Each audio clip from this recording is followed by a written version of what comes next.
Assalamu alaikum. I'm Dr. Azfar from Ignite Minds. So today we are going to start an important chapter which is very important for the NEET. So that is in cell biology. ठीक है, तो ये जो cell biology है ये एक ऐसा chapter है नीट में जिसे मोस्टली 2 से लेके 4 क्वेश्चन आते हैं। तो इसकी इंपॉर्टेंस बढ़ जाती है जब 2 से लेके 4 क्वेश्चन इसमें आते हैं, तो इसकी इंपॉर्टेंस बढ़ जाती है। So today we will start the first chapter. So as I told you that's in cell biology. ठीक है, so before we go ahead, first we will try to define the cell. ठीक, तो पहले हम कोशिश करेंगे, हम सेल को डिफाइन करने की कोशिश करेंगे। तो सेल को हम बहुत सारे तरीकों से डिफाइन कर सकते हैं, बहुत सारे अंदाज से, बहुत सारे तरीकों से। तो सबसे पहले जो आप लोगों को पता होगा, सबसे पहले हम कहते हैं, जो सेल की डेफिनेशन हम देते हैं, हम कहते हैं सेल जो होता है it is an basic unit of life. Unit of life जो बेटा सबको पता होता है। So what is actually the basic unit of life? Basic unit of cell हम इसलिए इसको हम कहेंगे, जब भी लाइफ स्टार्ट होती है वो एक ऐसे पार्टिकल से या वो ऐसे स्ट्रक्चर स्टार्ट होती है जिसको हम सेल कहते हैं। सो फॉर दिस रीजन हम सेल को हम कहेंगे cell is an basic unit of life. Next, दूसरा जो one of the common definition हम देते हैं सेल की, हम कहते हैं सेल जो होता है is an functional and structural unit of life. दूसरी डेफिनेशन जो which is also the one of the common definition. So cell जो होता है, cell is an functional and structural unit of life. तो इसका क्या मतलब है? तो इसके हम इसमें 2 हिस्से हैं, 2 पार्ट्स इसमें। एक तो है फंक्शनल, दूसरा है स्ट्रक्चरल। सेल को हम फंक्शनल यूनिट, सेल को हम फंक्शनल यूनिट इसलिए कहेंगे हम बिकॉज जितने भी फंक्शंस एक लिविंग ऑर्गेनिज्म में होती है, चाहे जो भी मेटाबॉलिज्म एक सेल में होता है, लाइक सेल में रिप्रोडक्शन होती है, सेल में रेस्पिरेशन होती है, सेल में एक्सक्रीशन होती है, और बहुत सारे लाइफ प्रोसेसेस जो सेल में होते हैं वो सारा एक लिविंग ऑर्गेनिज्म में होते हैं। वो किसी वजह से होता है, वो इस सेल की वजह से होता है। सो फॉर दिस रीजन हम सेल को हम कहेंगे, पहला जो पार्ट है is an functional unit of life. Clear?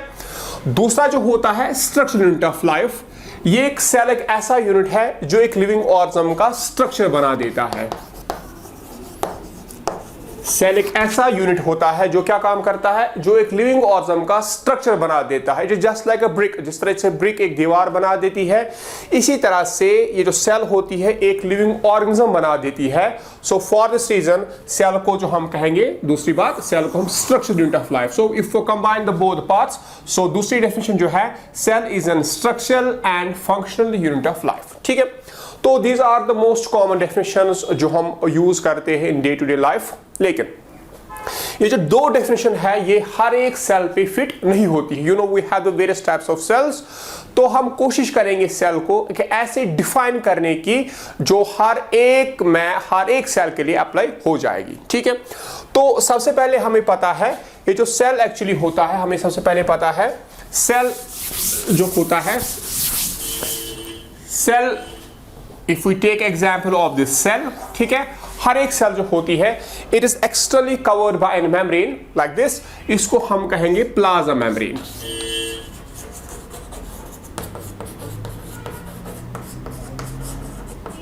इसको हम कहते हैं प्लाज्मा मेम्ब्रेन, और इसको हम बहुत सारे नामों से जानते हैं। We also call it a bio membrane. We also call it an biomembrane। इसको हम सेल लीमा भी कहते हैं, इसको हम प्लाज्मा मेम्ब्रेन भी कहते हैं, वो हम आगे डिस्कस करेंगे। तो कहने का मतलब ये है, हर एक लिविंग सेल जो होती है वो बाहर से एक मेम्ब्रेन से कवर्ड होती है। उस मेम्ब्रेन को हम कहेंगे प्लाज्मा मेम्ब्रेन, और we can also call it the biomembrane. ठीक है, लेकिन अब यहां पे याद रखना है, ये जो प्लाज्मा मेम्ब्रेन होता है, प्लाज्मा मेम्ब्रेन, इसके अंदर क्या होता है? इसके अंदर there is an semi fluid, we can not call the fluid, is an semi fluid substance. इस सेमी फ्लूइड सबस्टेंस को हम कहेंगे इज एन साइटोप्लाज्म। ठीक है, इसको हम कहेंगे साइटोप्लाज्म। लेकिन ये जो साइटोप्लाज्म होता है इसमें क्या होता है, इसमें अप्रोक्सीमेटली 90 to 95% जो होता है वाटर होता है। ठीक है, तो सेल का जो साइटोप्लाज्म होता है इसमें 90 to 95% जो होता है वो वाटर होता है। लेकिन अब ये जो प्लाज्मा मेम्ब्रेन है, पहले हम देखेंगे इस प्लाज्मा मेम्ब्रेन की क्या फंक्शन है। देखो ये याद रखना है, मोस्ट ऑफ बुक्स में नहीं लिखा होता है, ये आप याद रखोगे। प्लाज्मा मेम्ब्रेन की दो ये क्वालिटीज है, दो कैरेक्टर इसमें है। सबसे पहले it is semi permeable, it is semi permeable, it is semi permeable and it is also selective permeable।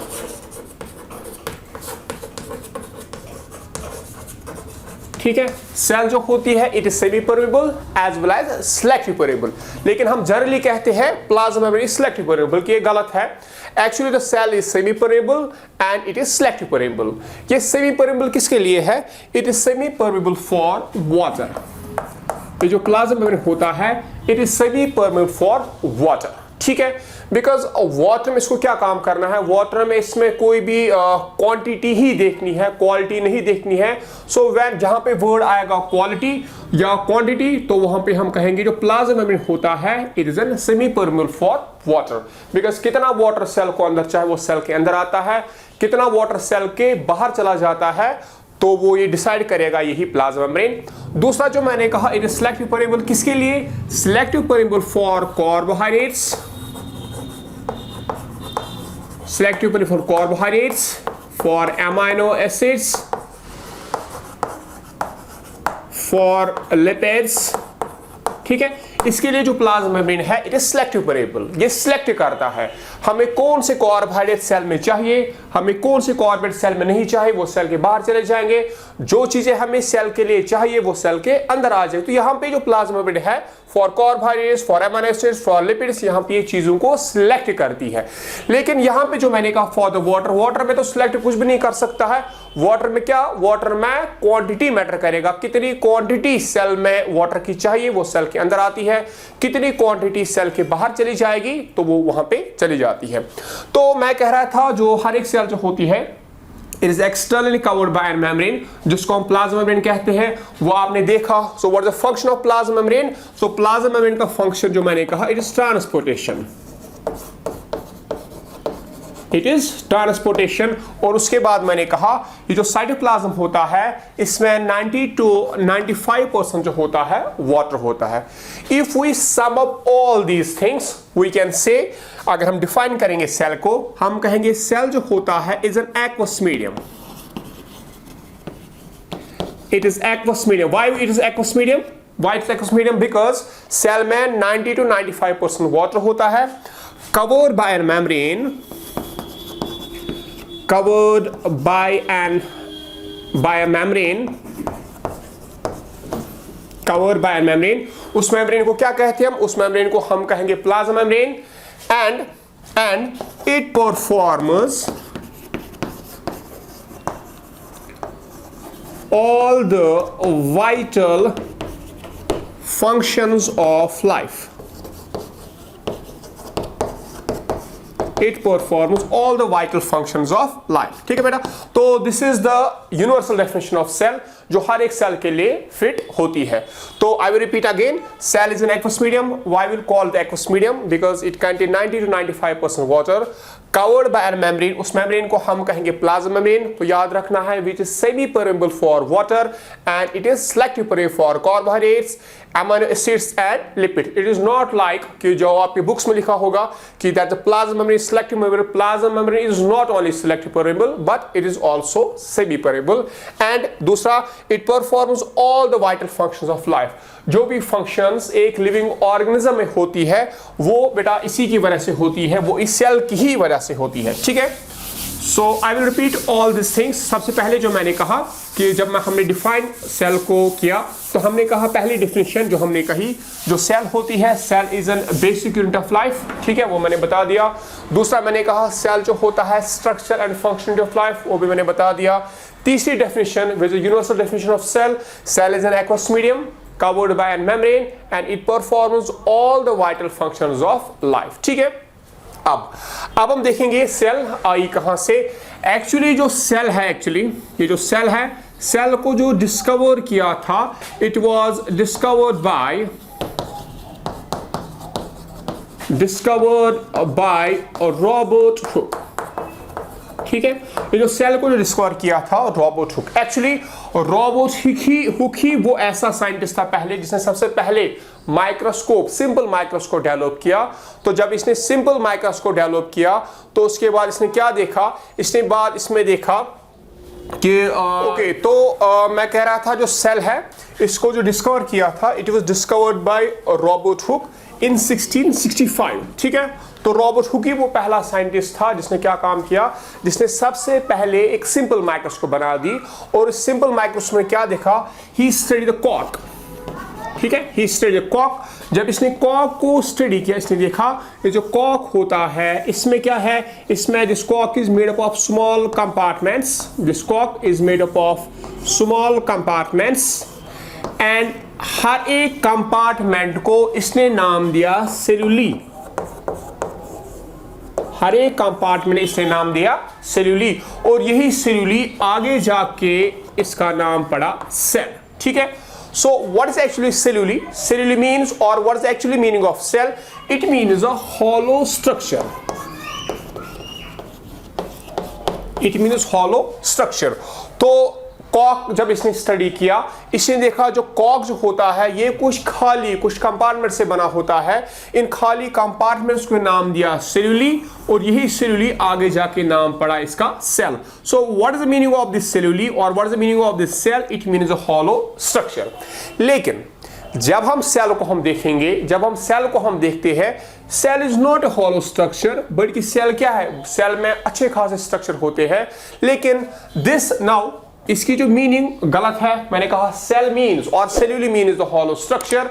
सो इस सेल, द वर्ड सेल को हम कहेंगे मिसनोमर। मिसनोमर हम उन वर्ड्स को हम कहेंगे जिनकी मीनिंग गलत होती है, but still we use in the zoology. ठीक है, लाइक द सेल, इसको हम मिसनोमर कहेंगे हम। ठीक है, अब यहां पे हमें देखना है एक्चुअली ये जो कॉक इसने स्टडी किया था, इसने देखा कि हॉलो कंपाउंड। एक्चुअली इसने क्या देखा था, एक्चुअली जो रॉबर्ट हुक था इसने इसमें एक्चुअली सेल वॉल देखा था, सेल वॉल। ठीक है, बाकी जितनी भी लिविंग चीजें इसके अंदर थी, लाइक इसमें साइटोप्लाज्म या बाकी ऑर्गेनेल जो होते हैं वो सारे डिजनरेट हुए थे। ठीक है, तो सिर्फ इसमें क्या बचा था, सिर्फ इसमें बाहर का कवरिंग बची थी। So that is why Robert Hooke ने इनको कहा, इन सेल्स को हम इसने कहा सेल्यूली, सेल और हॉलो स्ट्रक्चर्स। क्लियर? अब यहां पे क्वेश्चन आपको आता है, जो रॉबर्ट हुक ने सेल देखी थी वो कौन सी सेल थी? हाँ, जो रॉबर्ट हुक ने सेल देखी थी, वेरी इंपॉर्टेंट क्वेश्चन जो पूछा जाता है नीट में। जो रॉबर्ट हुक ने सेल देखी थी, कौन सी सेल थी? जैसे मैंने वर्ड बोला cell wall, so it means it was a plant cell. It was a plant cell, but it was dead plant cell. हाँ, it was dead.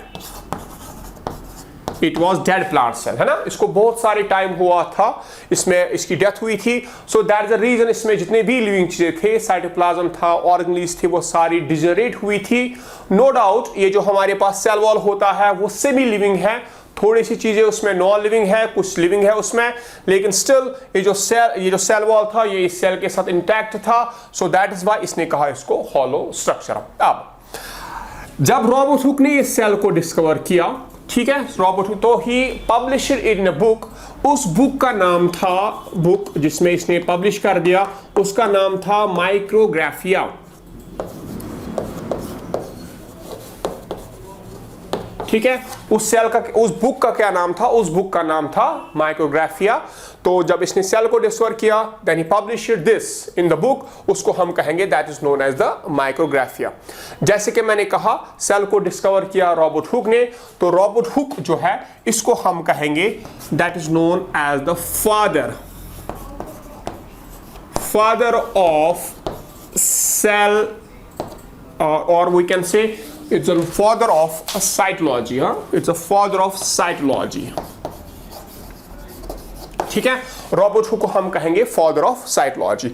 अब यहां पे वर्ड आ गया, ये साइटोलॉजी होता क्या है ना? ऊपर मैंने लिखा सेल बायोलॉजी, लेकिन यहां पे मैंने कहा साइटोलॉजी एक्चुअली है क्या? देखिए, जो रॉबर्ट हुक, अगर आप लोग रॉबर्ट हुक के जमाने में होते तो रॉबर्ट हुक ने कहा सेल जो होती है खाली स्ट्रक्चर होता है, हॉलो स्ट्रक्चर होता है, इसके अंदर कुछ नहीं होता है।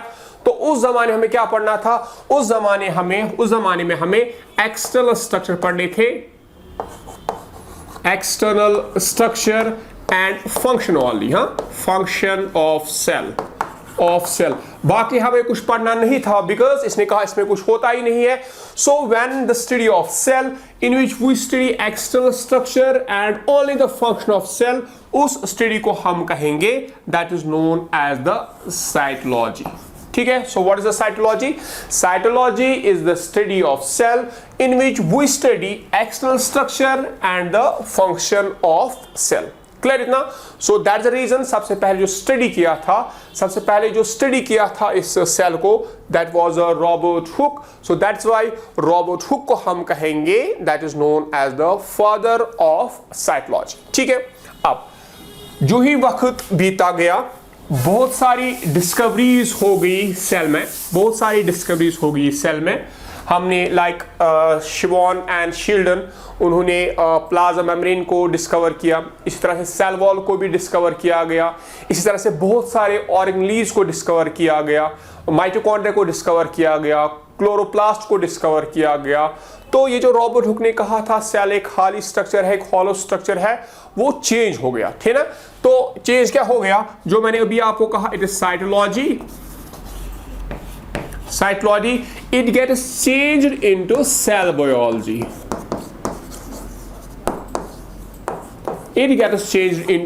biology. So now what is the difference between this cytology and what is the difference between this cell biology?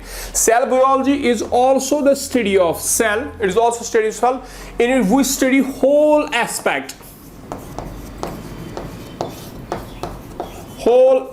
of cell. So what is the whole aspect? हम सब कुछ पढ़ते हैं सेल के बारे में, सब कुछ means in which we study structure and function of cell, in which we study structure and function of organelles, ठीक है, in which we study genetics of an cell, in which we study genetics of a cell, in which we study diseases related to cell, तो इसी को हम कहेंगे whole aspect. हम सब कुछ पढ़ते हैं सेल बायोलॉजी में।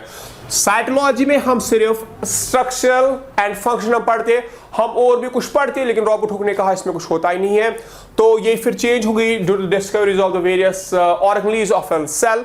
तो in which this cytology gets changed into cell biology. तो cell biology is a study in which we study the whole aspect of cell, in which we study structure and function of cell, in which we study structure and function of various organelles जो cell में होते हैं। इसमें हम genetics cell के बारे में हम पढ़ते हैं, genetics of cell, in which we study disease related to cell। तो एक बार इसमें नीट में क्वेश्चन आया है कि वो कौन सी डिजीज है जिसको ट्रीट करने से पहले हमें सेल के बारे में पता होना चाहिए। सो बहुत सारी डिजीज है, लेकिन one of the important disease cancer, ठीक है, one of the important disease है कैंसर, जिसको इसी तरह से इन्फ्लेमेटरी रिएक्शन जो होती है, एलर्जी जो होती है हमारी बॉडी में, उसको पढ़ने के लिए भी हमें सबसे पहले सेल के बारे में पता होना चाहिए, तो वो भी आता है इसमें। तो cytology gets changed to cell biology. इस सेल बायोलॉजी को हम मॉडर्न साइटोलॉजी भी कहते हैं, मॉडर्न साइटोलॉजी भी कहते हैं,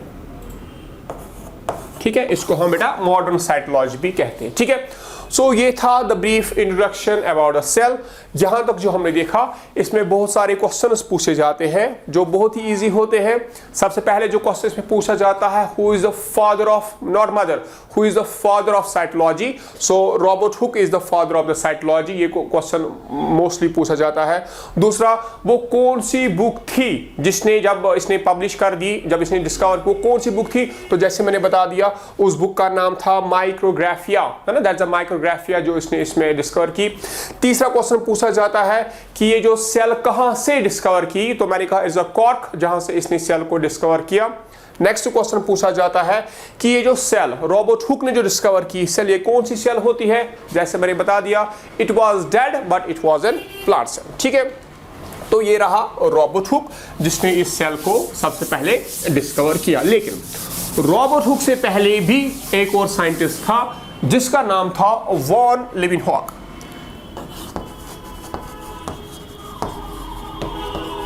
ठीक है, जिसका नाम था वॉन लीवेनहॉक। इससे पहले एक साइंटिस्ट था, उसने भी सेल्स को ऑब्जर्व किया,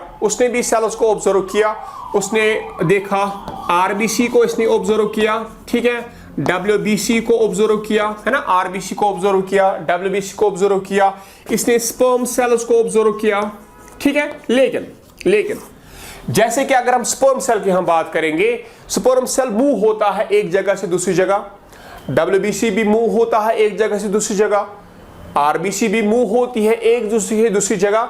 इसने कहा लीवेनहॉक ने, ये सारी सेल्स मूव करती है, they show the movement, they show the locomotion.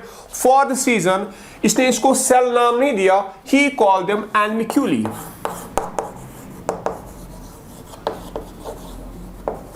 ठीक है, he called them animalculae. What is animalculae? Animalculae means little animals.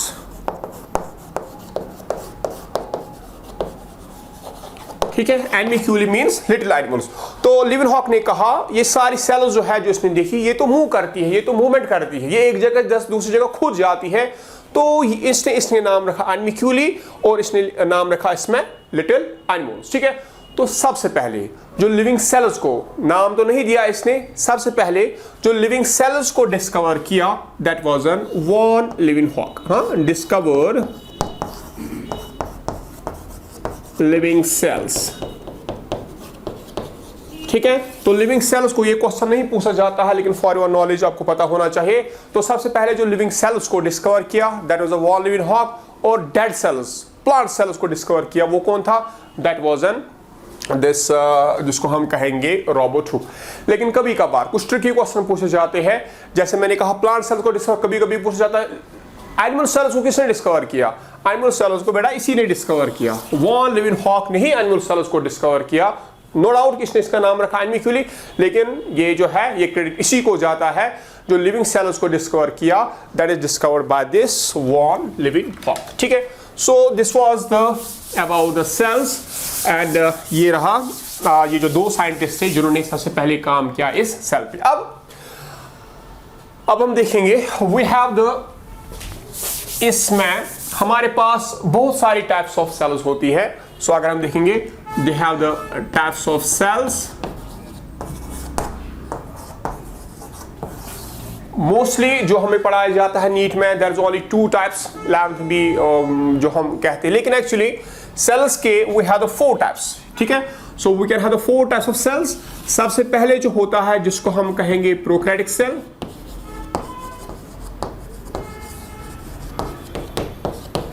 we have the prokaryotic cell. Second, we have the eukaryotic cell. We have a eukaryotic cell. After that, we have a mesokaryotic cell.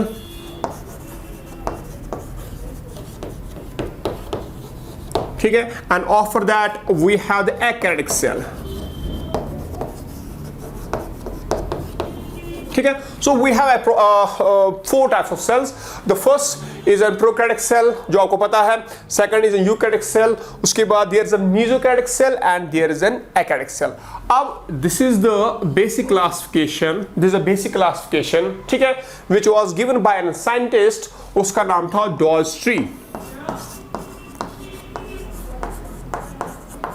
डॉल्स्ट्री was a scientist, उसने कहा cell जो होती है वो दो types की होती है, एक प्रोकैरियोटिक सेल, दूसरी मेसोकैरियोटिक सेल। उसके बाद ये वाली जो मैंने, it is given by Dodge, it is given by Dodge, and तीसरी जो मैंने कहा ये जो है it is given by Swanson. ठीक है, लेकिन यहां पे याद रखना है these first two are the basic cells, prokaryotic and eukaryotic, and these two are the modified cells. ठीक है, this mesokaryotic cell is the modified prokaryotic cell and this eukaryotic cell is a modified eukaryotic cell. ठीक है, तो ये रहे 4 types of cells. तो इसके आगे जो नेक्स्ट लेक्चर होगा तो उसमें हम डिफाइन करेंगे, उसमें हम स्ट्रक्चर पढ़ेंगे इन सारे सेल्स का। Okay, thank you very very much.